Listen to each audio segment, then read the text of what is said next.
Welcome back to another video, guys. It's Bree, and I'm just doing a clean with me today. So this is how my kitchen looked before. I know. Trust me, I know. But we're about to get it right. It only took me about 2 hours to do this entire kitchen.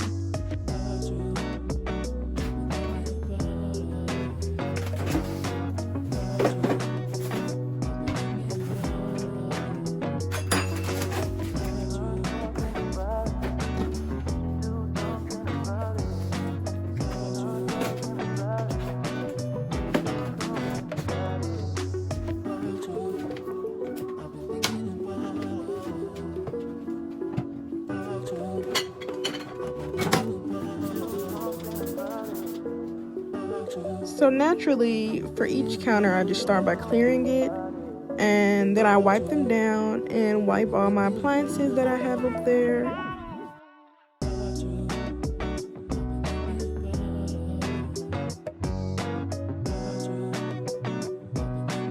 Here, I'm putting up dishes, and I don't want to talk the entire time, but I will give you guys an overview of some of the things that I'm doing.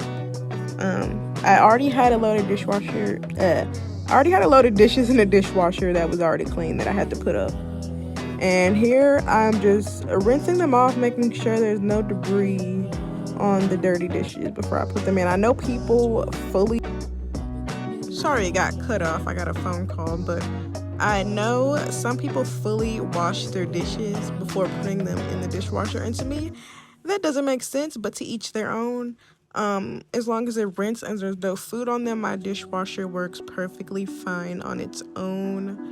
No need to put a hat on a hat. So here I'm cleaning one of my dish racks, and here's the other one. I honestly don't know why we have to, but we do.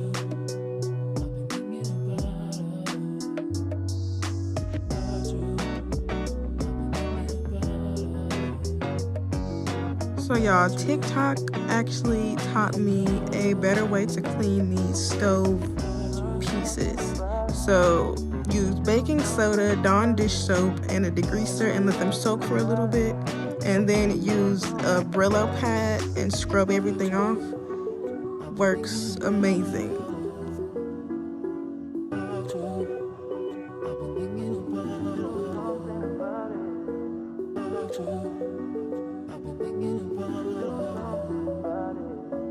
Also, y'all, I was like today years old when I found out you can open this. I normally just wipe in between the holes, and I didn't know you can do that. And I'm so glad that I learned that. But I will not continue to talk. I kind of just want the aesthetic of the vibe and you just watching me clean. So I'm going to end the voiceover here and let you guys just enjoy the video. Don't forget to like, comment, and subscribe, please. It would help me out so much. But yeah, keep watching, and I hope you like the video.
you.